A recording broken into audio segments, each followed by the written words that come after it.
Sabi dito sa balita, tumaas lalo yung moral mga kababayan ng Congress dahil po sa very impressive ratings, trust and approval ratings ng kanilang leader na si Martin Romualdez na lumampas na po sa ratings ni Inday.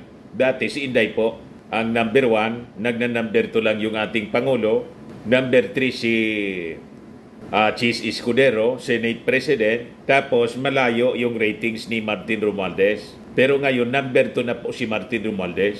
Number 1 yung ating Pangulo, talagang siya po ang successor. Kaya niya, Mr. Maravillas, galit na galit sa iyo yung mga DDS. Yun man talaga po ang mga nakikita nating palatandaan, si Martin po ang successor. Yan ang ating paniwala at dinig. Yan ang usap-usapan naririnig ko po dyan sa labas. Talagang si Martin ang itataas ang kamay ng ating Pangulong Bongbong Marcos. Alangan man si Super Ate, na si Super Ate po, dikit ng dikit pa rin kay Inday. Isinuka na sila. Best friend pa rin daw niya si Inday, mga kababayan. Kahit sinabi ni Inday na pag hindi ninyo ako tinigilan, kayin ko yan. Naging sepulturera, mga kababayan. Gusto pang itapon sa West Philippine Sea. Yung kapatid niya gustong tanggalan ng ulo. Best friend pa rin daw niya si Inday, sabi ni Amy Marcos. Lalong na-turn off po yung mga Marcos loyalists. But before ko, mga kababayan, ibigay sa inyo yung full story ng balitang yan, click subscribe muna dito sa ating YouTube channel and hit the notification bell para lagi po kayong updated sa mga kaganapan dito sa ating bansa. Like and share na rin po ninyo ng ating video. At huwag na rin po ninyo na skip yung ating mga commercial ads para tuloy-tuloy lang ang pagunlad ng Bagong Pilipinas. At itong ating programa, mga kababayan, atid sa inyo nitong ating mga sponsors. Firmax Firming and Lifting Cream. Pinapay po sa mga pulses in affected area. Mainam po ito sa mga pains at paninigas ng mga kaso-kasuan. Ito sa mukha naman yung application, anti-aging, Automax po siya. Ito ay Glow 60, mga kababayan. Whitening po siya. Made in South Korea. Ito naman po, Ningxia Red Mix Fruit Drink. Gawa po siya sa goji berry. May anti-cancer properties po siya. At sa mga nagana po ng malinis and spacious fitness gym, pumunta lang po kayo sa aming Colossal Fitness Gym. May Grab car rental din po kami. At bills payment po sa aming office. At saka sa mga mahilig po sa mga imported bags, manood po kayo sa live selling ni Madam Aileen Rosales sa kanyang Aileen Closet po. Pati mga shoes, ito yung kanya po. Ito yung kanyang page. Kita ninyo, napakagandang mga online selling po siya. Si Madam Aileen Rosales. Cellphone number niya po, 773-798-7816. Balikan natin yung ating kwento. On high moral po yung Congress. Di ba?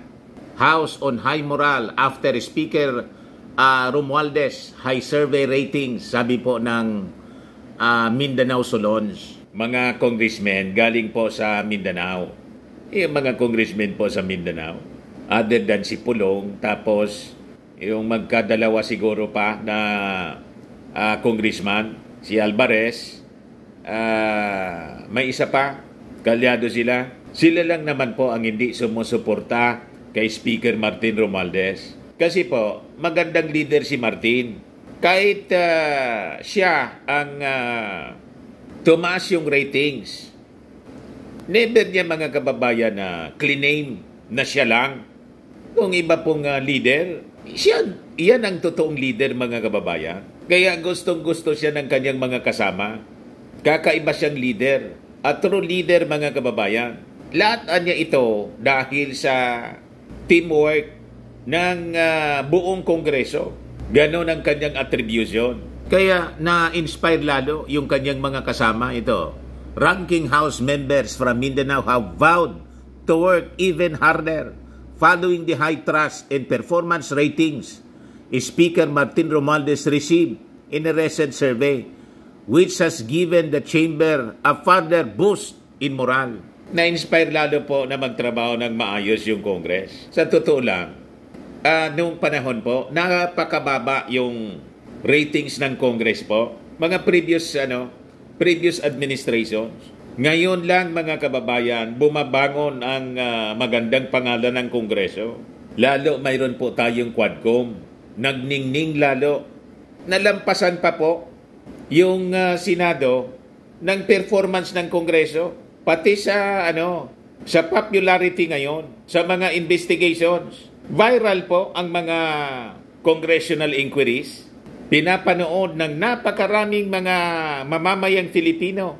Yung Senado po, lumamlam. Dati pag Senado po ang nagsasagawa ng Senate investigation, ang daming nanonood. Ngayon po, na-turn off yung mga tao. Si Risa Ontiveros lang, mga kababayan, ang pinapalakpakan ng mga mamamayang Filipino. The rest of the senators, lousy po.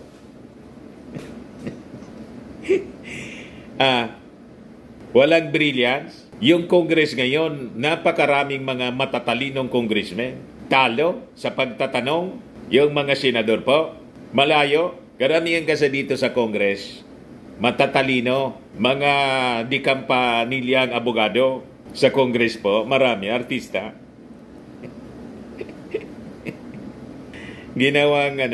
Ginawang comedy yung Senate hearing ni Jinggoy. Pag nagsalita na po si Jinggoy, si Bato, magatapos si Bongo, wala na, tapos na. Uwian na.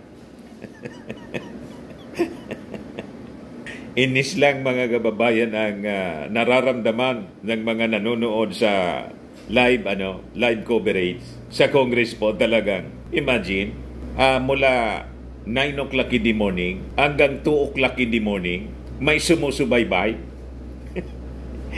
Sinubaybayan ko po yung latest nila hanggang 2 o'clock. Thousands of viewers ang nananatili, nagtsatsaga na manood mula sa iba-ibang bansa. You see? Kasi yung mga congressmen natin, karamihan po mga bright. Tama pa? Ito na ngayon, mataas yung ratings ni Martin Romualdez. Kaya tingin natin mga kababayan, si Speaker Martin ang unang Speaker of the House na tatakbong Pangulong mananalo. Karamihan po sa mga tumakbong Speaker, talo. Ibahin ninyo si Martin Romualdez. Marcos Romualdez Di ba? Una Marcos, sunod si Pinsan. Ferdinand din siya. Ferdinand Martin Romualdez. Di ba? Kuhang-kuha ni Martin mga kababayan. Pinakain na ng alikabok si Inday po. 13 points yung lamang sa latest survey ng UKTA. Kaya galit na galit yung mga DDS. Wala na po. Wala nang pag-asa yung manok ninyo. Nakapadura na po ni Martin. Magiging tinula lang yan pagdating ng eleksyon. Mag-ready na kayo ng papaya at saka dahon ng sili.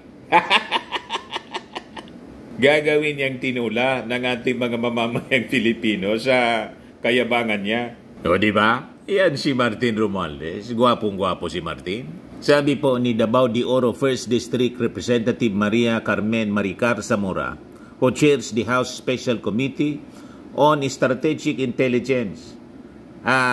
Romualdez deserves all his accolades for working hard since the start of the Marcos administration in 2022. Yung high ratings niya ni Speaker Martin incentivizes us even more. We are now on a high morale because these figures further boost our morale, sabi po ni Representative Maricar Zamora. At least we know that we are reaping the fruits of everybody's labor, from the Quad Committee to the Committee on Good Government and so on. Kaya salamat na lang sa palaging pagtatantrum at mga maling desisyon ni Inday Sara sa paggamit ng kanyang confidential funds. lalong nagningning yung Congress sa pag-iimbestiga sa kanyang confidential funds. Lalong nagustuhan ng mga mamamayang Pilipino, approve nila ang ginagawa ng Kongreso at ng Quadcom, lalo na po. Pati yung Committee on Good Government and Public Accountability. Gustong-gusto nila yung ginagawa. Gusto nilang papanagutin ang lumunok ng 125 million confidential funds. Ngayon, sabi naman po ni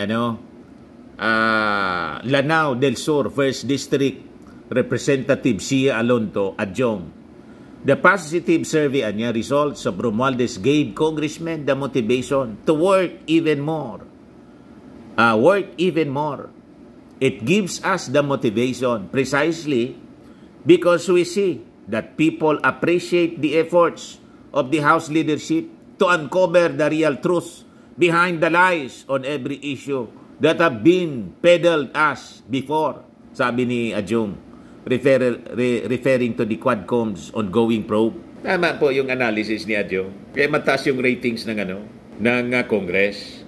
Mataas yung ratings ni Martin kasi nagugustuhan nila yung ginagawa ng Quadcom Committee. Pati po yung Committee on Appropriations, yung pagtapyas sa budget ni Inday. Nagustuhan yun ng mga mamamayang Pilipino. Kasi nakikita nila, hindi po ginagamit sa tama. Mali yung paggamit ng pondo ng ating taxes ni Inday. Sabi niya, under the Speaker's leadership, we have shown that congressmen are hardworking and are ready to take the challenge, like spending long hours in hearings, if only to ferret out the truth we strictly observe and apply Congress oversight functions. Yung Senado po, ang dali mag-adjourn. Pero ito po talaga hanggang umaga, tuloy-tuloy lang po ang hearing, mga kababayan. Makita ninyo kung gaano kasipag yung ating mga congressmen ngayon. Hindi nila iniinda yung puyat, yung pagod, mga kababayan. Pamorningan po yung trabaho. Hindi lang dito sa Quadcom investigation, pati doon sa hearing ng kasi gusto nilang matapos agad. Yung budget hearing po, ganon. The Quad Committee, which has been investigating the alleged links between illegal drugs, Philippine or POGOS, and EG case under the Duterte administration was lauded by Speaker Martin Romualdez for pursuing legislative solutions to uphold the rule of law. Adjong, an assistant majority leader, said his fellow lawmakers are ready to do whatever it takes to push for measures that will ease the heavy burden to a vast majority of the population, especially the underprivileged. Rest assured niya, this House will not rest with its laurels, sabi po niya. Well appreciated po ng ating mga mamamayang Pilipino.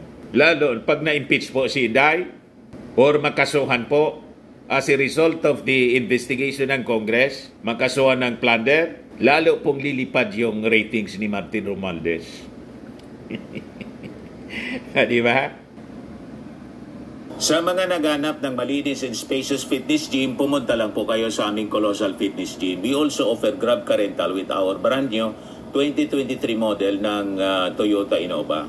We also accept booking for those who are planning to travel via PAL, Cebu Pacific, and other airline companies, local and international, and bills payment for Meralco Bills, PLDT, Aleco Bills, etc. Ang Colossal Fitness Gym is located at 3rd floor Security Bank Building, Landco Business Park, Legazpi City, Albay. For inquiries, look for Chilon Maravillas. Contact number 0966-802-0949. Yan yung aming Innova. Lagi na pong matao sa amin. Pati mga foreigners po, tingnan ninyo. Mga British tourists sila. Ang lalaki ng katawan na, mga kababayan, nag-gym sa amin. Ito naman po, Indian National. Ito mga mga European sila. Ito naman yung bago naming product na binibenta online, iGlow Serum. Whitening po siya galing sa South Korea. Tingnan ninyo yung epekto sa aking anak na architect entrepreneur, Riz Maravillas. For inquiries, look for Riz Maravillas on FB. Ito naman po, Firmax Firming and Lifting Cream, pinapahid po ito sa mga pulses and affected area. Mainam po ito sa mga pains at paninigas na mga kasukasuan. Ito po, Automax Radiant Serum. Sa mukha naman yung application. Anti-aging po siya. You will look 10 years younger than your age. Sa mga cancer patients naman po, baka lang gusto ninyo itong itry. Nengxia Red Mixed Fruit Drink. Hindi man po siya gamot, food supplement siya. Kaya lang, gawa siya mga kababayan sa goji berry. Yung goji berry may anti-cancer properties. Yung mga inquiries ninyo, dumiretso na lang kayo sa aming messenger sa Facebook para masagot namin agad. Ayos po, ako po si Dante Maravillas. Bye-bye. God bless.